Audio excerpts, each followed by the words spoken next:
Hello, स्वागत है आप सभी लोगों का आज के वीडियो क्लास में। मैं कृष्ण कुमार यूपीएस समतापुर से। आज मैं पढ़ाने जा रहा हूँ कक्षा 6 का विज्ञान विषय। पाठ का नाम है पदार्थों का पृथक्करण। इसमें जो है कई टॉपिक दिए हुए हैं, जिसमें से जो टॉपिक मैं पहले ही पढ़ा चुका हूँ वह है तत्व यौगिक मिश्रण। मैं उस वीडियो का लिंक इसके डिस्क्रिप्शन में दे दूंगा, जिसे आप जो है छू करके उस वीडियो को देख सकते हैं। एक बार रिवीजन के तौर पर हम मिश्रण को जो है रिवाइज कर लेते हैं कि मिश्रण क्या होते हैं। तो मिश्रण को समझिए, दो या दो से अधिक पदार्थ जब किसी भी अनुपात में मिला दिए जाते हैं तो प्राप्त जो बल्क है वो कहलाता है मिश्रण। यानी मिलाने के बाद दो या दो से अधिक पदार्थ मिला दीजिए, उसके बाद मिलने के बाद जो भी आपको मिलेगा वो है मिश्रण। अब ये मिश्रण जो है दो तरह के होते हैं। पहला तो है समांगी मिश्रण, दूसरा विसमांगी मिश्रण। समांगी मिश्रण क्या होते हैं? मान लीजिए कि आपने जो है दो पदार्थों को मिलाया, मिलाने के बाद जो है आपने मिक्सर बनाया। उस मिक्सचर के आप जो है चार हिस्से करिए, ठीक है, चार हिस्से। यदि सभी हिस्सों में जितने भी चीजें मिलाई हैं उनका अनुपात बराबर है, जितना अनुपात इस हिस्से में वही अनुपात इसमें, वही अनुपात इसमें भी वही अनुपात इसमें, सारे हिस्सों में, तो हम ये कहेंगे कि सारे हिस्से समान हैं संगठन के आधार पर। तो यही है समांगी। समांगी मतलब समान अनुपात, ठीक। तो दूसरा मिश्रण हो जाता है विसमांगी। विसमांगी क्या कि मिश्रण बनाइए, आप उसको कुछ हिस्से करिए सारे, है ना, वो सभी अंग जो है अनुपात में, मतलब अवयवों का अनुपात सभी अंगों में समान नहीं होगा, तो ऐसे मिश्रण को विसमांगी कहेंगे। समांगी में मैं उदाहरण दूंगा कि यदि जो है आप चीनी को पानी में मिला देते हैं तो जो मिश्रण बनता है समांगी मिश्रण बनता है, क्योंकि जो है या तो ऊपर से एक चम्मच उठाइए चाहे नीचे से एक चम्मच उठाइए, जब बराबर मिल जाता है बढ़िया से तो सब एक समान स्वाद का, एक समान मीठा हर जगह होता है। लेकिन यदि हम जो है बालू को पानी में मिलाते हैं तो बालू नीचे बैठ जाता है कुछ समय बाद और पानी ऊपर ही रह जाता है। यानी कि यदि हम एक चम्मच ऊपर से निकालें और एक चम्मच वही मिश्रण नीचे से निकालें तो नीचे वाले मिश्रण में जो है बालू ज़्यादा होगा, ऊपर वाले में जो है पानी ज़्यादा होगा, बालू कम होगा, यानी कि दोनों अंग बराबर नहीं है। तो ये भी समांगी मिश्रण का उदाहरण हो जाएगा। यही उदाहरण जो है गेहूं में जो है अशुद्धियों का मिला हुआ, कंकड़ पत्थर मिला होता है, वो भी जो है विसमांगी मिश्रण का ही उदाहरण है। तो बात आती है, अब हम करते हैं धीरे धीरे हम यहाँ पहुँचते हैं पृथक्करण क्या होता है। तो समझिए कि पृथक्करण क्या है। मिश्रण से शुद्ध पदार्थ प्राप्त करने के लिए उनके अवयवों को अलग अलग करना आवश्यक हो जाता है, और अलग अलग मिश्रण से उनके अवयवों को, शुद्ध पदार्थों को अलग करने की जो प्रक्रिया है यही पृथक्करण कहलाती है। पृथक्करण जो है, तो एक चीज देखिए, पृथक्करण कई तरह से किया जा सकता है।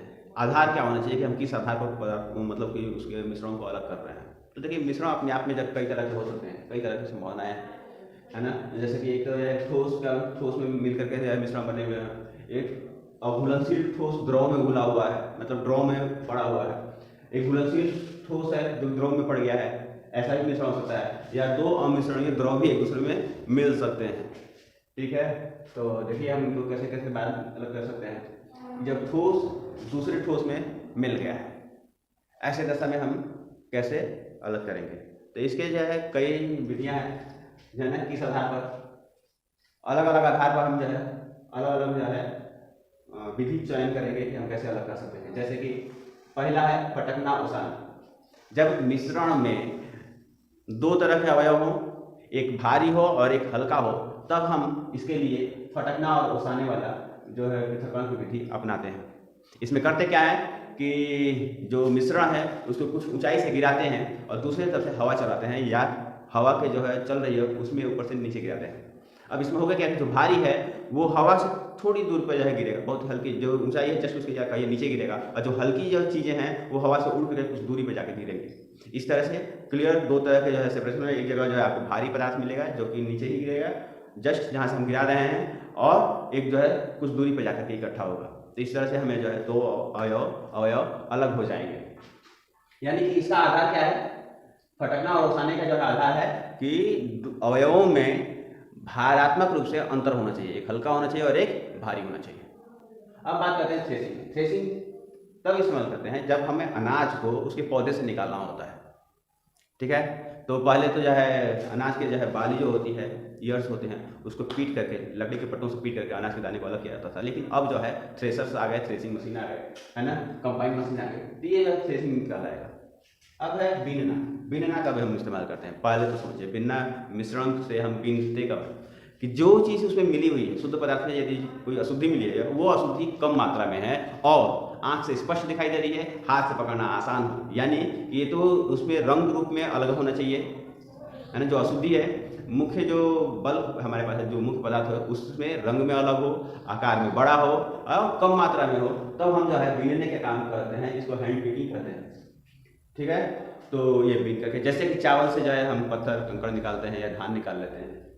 अब आते हैं चावल, तब क्या हो, जैसे कि आटे में भूसी मिली है, मतलब कि जो दोनों अवयव ज्यादा मात्रा में हैं, छोटे हैं, हैंड पिकिंग पॉसिबल नहीं है। ठीक है, या ऐसे केस में भी जब हम जो है दो चीजें, जब हमने बिनने का कहा कि जो दो अशुद्धि है, अलग है, बड़े हैं, है ना, कम मात्रा में थे तो जो है हैंड पिकिंग इस्तेमाल है, लेकिन बहुत ज्यादा मात्रा में होगी तभी हम स्विंग का इस्तेमाल करेंगे। तो हम इसमें जो है जाली लेते हैं, है ना, उस जाली का जो छेद होता है वो दो अवयवों में से एक अवयव से छोटा होता है और एक अवयव से बड़ा होता है, जिसके कारण उस जाली को हिलाने पर जो छोटा जो कण है वो जो है जाली से होकर नीचे गिरता है, जो बड़ा कण है जाली के ऊपर गिर जाता है। ये हुआ चालना या सीव। यानी इसमें जो कण इस्तेमाल किया जाता है उसको छन्नी कहते हैं, सीव कहते हैं। अब बात एक है, इसमें ऊर्ध्वपातन बताया गया है। ऊर्ध्वपातन में हम जो है कुछ शब्द लिखने जा रहे हैं, आप लोग उसको याद रखिएगा। नौसादर, आयोडीन, कपूर, नेफ्थलीन, ये कुछ ऐसे पदार्थ हैं जिनको गर्म करने पर बिना द्रव में बदले सीधे वाष्प अवस्था में बदल जाते हैं, यानी इनको गर्म करिए तो सीधे वाष्प में बदल जाएंगे, उड़ जाएंगे। तो यदि ऐसे ऊर्ध्वपातन होने वाले पदार्थ, इनको ऊर्ध्वपातक बोलते हैं, तो ऊर्ध्वपातक यदि किसी अन्य पदार्थ में मिला हुआ है तो बहुत ही आसानी से इसको अलग किया सकता है। सिंपली उसको गर्म करिए, गर्म करते ही ऊर्ध्वपातक भाग बनकर के उड़ जाएगा, उसको अलग से ठंडा करके इकट्ठा कर सकते हैं किसी पात्र में, और जो चीज जो ऊर्ध्वपातक नहीं होता है वो नीचे ही बस जाएगा। तो इस तरह से यदि आप हम अलग करते हैं पदार्थ को तो इसे कहते हैं ऊर्ध्वपातन विधि। आयोडीन का नाम लेने से एक चीज याद आ रहा है कि एक चीज हमें कहा जाता है हम कि आयोडीन जो है, आयोडीन का है नमक खाना पकाने के बाद ही डालना चाहिए, खाना पकाने से पहले नहीं डालिए, एक कहा जाता है ना, मतलब सब्जी का तड़का लगा रहे हैं आप, उसी में नमक डाल रहे हैं, तो ऐसा क्यों कहा जाता है? उसका कारण ये है कि हम नमक में आयोडीन मिलाते हैं, और आयोडीन अभी बताया कि उसका ऊर्ध्वपातन होता है, तो गर्म गर्म डाल देंगे तो आयोडीन उड़ जाएगा, आपको आयोडीन का कोई फायदा नहीं होगा। तो आयोडीन का इस्तेमाल जो आपके नमक में डाला गया वो आपको शरीर को मिले भी, इसके लिए जरूरी है कि ज़्यादा टेम्परेचर, हाई टेम्परेचर की बर्तन में आयोडीन यानी नमक न डालें। हाँ, अब हम बात आगे बढ़ते हैं। ये तो हो गया ठोस का, ठोस में जो मिश्रण था उसको अलग करना। अब हम बात करते हैं यहाँ पर, करता हूँ, अघुलनशील ठोस जो कि द्रव में घुला हुआ है उसको पृथक करना, है ना। तो इसमें देखिए अघुलनशील है, मतलब उस द्रव में ये घुला हुआ नहीं है, तो क्या होगा, या तो वो ठोस इसके अंदर डूब जाएगा या तो ऊपर तैर रहा होगा। तब ऐसे में क्या करते हैं भाई, तलछटीकरण और निथालना एक तो विधि ये हो जाएगा, इसको अंग्रेजी में कहते हैं सेडिमेंटेशन एंड डिकेंटेशन। सेडिमेंटेशन यानी जो है वो जो ठोस और घुलनशील है, द्रव में है, तो वो जो है नीचे बैठ जाएगा धीरे धीरे, कुछ देर छोड़ देने पर। उसके बाद से निथालना है, मतलब धीरे धीरे वो जो बैठ गया तो आप लिक्विड को ढार लीजिए, पोर कर लीजिए, इस तरह से अलग हो जाएगा। दूसरा एक है छानना। मान लीजिए कि आपको पानी में चारकोल का पाउडर मिल गया, तो सीधी सी बात है कि एक छन्नी लीजिए और छान लीजिए, ये हो गया छानना। अपकेंद्रण, अपकेंद्रण थोड़ा सा आपके लिए एक नया चीज है। अपकेंद्रण में ये होता है कि हल्के चीज को भारी चीज से घुमा करके गोलाई में घुमा करके अलग किया जाता है। तो मान लीजिए कि दूध और क्रीम का हम उदाहरण लेते हैं। दूध इसमें भर दिया एक पाइप में, और इसको जब हम ऐसे ऐसे घुमाएंगे तो जो हल्की चीज होगी वो केंद्र के पास ही रहेगा, ऐसे हम घुमा रहे हैं तो, यानी छोटी त्रिज्या के रास्ता लेता है, और जो भारी चीज होंगे बड़ी त्रिज्या के रास्ता लेंगे, यानी कि जो है दूर चले जाएंगे, केंद्र से दूर हो जाएंगे। तो जब हम घुमाएंगे तब ऐसा होगा। तो इस तरह से जो है दूध का जो है हम अपकेंद्रण करते हैं तो क्रीम हल्की होती है तो सेंटर तक आ जाता है, केंद्र के पास रह जाता है, और जो दूध के प्रोटीन मालिक्यूल भारी होते हैं दूर चले जाते हैं, तो दूध अलग और क्रीम अलग हो जाता है। तो हमें जो है गाँव में हमने देखा है मथनी का इस्तेमाल किया जाता है मक्खन निकालने का, वो बिल्कुल अपकेंद्रण विधि है। तो अपकेंद्रण विधि से दूध से क्रीम निकाला जा सकता है ना। अब हम बात करते हैं घुलनशील ठोस। इसको कैसे कहेंगे? जब द्रव के अंदर जो है कोई चीज ठोस घुल गया है तो उसके लिए तीन विधि बताई गई हैं। पहला विधि है वाष्पन यानी इवेपोरेशन। जो द्रव में घुला है उस द्रव को उबाल करके आप उड़ा दीजिए। जब उड़ गए भाप बन करके उड़ जाएगा तो बच जाएगा ठोस, आपको पृथक हो गया। अगला है आसवन। आसवन को समझिए। आसवन क्या है? डिस्टिलेशन कहलाता है। इसमें सबसे पहले जो है आसवन में हम जिसका आसवन करना होता है उसको एक जगह एक बर्तन में हम गर्म करते हैं, उबालते हैं, है ना, और उसके भाप को दूसरी जगह ले जा करके और ठंडा कर लिया जाता है। इधर से पानी डाला जाता है, ये निकल जाता है और यहाँ पर ये जो है भाप ठंडा होकर के द्रव बन जाता है और इसको अलग कर लिया जाता है। बहुत ही रफ वर्क है, आप बस चीज को समझने की कोशिश करिए, ठीक है। तो आसवन में होता है दो प्रक्रियाएं शामिल हैं। एक तो उबलना यानी कि वाष्पन भी शामिल है, वाष्प बनाना, और उसके बाद से संघनन, यहाँ पर ठंडा करके भाप को पानी में द्रव में बदलना, ठीक है ना। तो आसवन क्रिया यानी डिस्टिलेशन में इवेपोरेशन और कंडेंसेशन दो प्रक्रियाएं शामिल होती हैं। इस तरह से जो है जो सॉलिड यहाँ बच जाएगा, लिक्विड आपको यहाँ पर मिल जाएगा। अब हम बात करते हैं क्रिस्टलीकरण। क्रिस्टलीकरण में आपको यदि ध्यान हो तो चीनी और पानी के घोल का मैं बता रहा हूँ उदाहरण लेकर के, कि आप पानी लीजिए, उसमें चीनी घोलिए और घोलते जाइए तब तक घोलते जाइए जब तक ये चीनी घुलना बंद न हो जाए। तो इसके बाद क्या करिए कि इसमें जो है इसको गर्म कर दीजिए और चीनी घुलेंगे तो घुल जाएगी, ठीक। फिर एक ऐसा समय आएगा कि गर्म पानी में भी चीनी और नहीं घुलेगी। अब उस पानी को आप अलग छान लीजिए और उसके बाद से कुछ देर तक ठंडा होने दीजिए। जब ठंडा होगा है तो देखेंगे कि इसके अंदर जो है चीनी के क्रिस्टल यानी कि चीनी के कण वापस बनते हैं, ठीक है। तो ये जो प्रक्रिया होगी इसे कहते हैं क्रिस्टलीकरण। तो विलयन से इस तरह से ठोस अलग होने की जो प्रक्रिया है यह क्रिस्टलीकरण कहलाता है। अब बात करते हैं अमिश्रणीय द्रवों का पृथक्करण। तो देखिए अमिश्रणीय द्रवों का पृथक्करण करना बहुत ही आसान है। इसके लिए हम एक उपकरण का इस्तेमाल करते हैं जिसको कहते हैं सेपरेटिंग फनल। पृथक्कारी की हिंदी में या सेपरेटिंग फनल का इस्तेमाल करते हैं। सेपरेटिंग फनल कुछ इस तरह का होता है।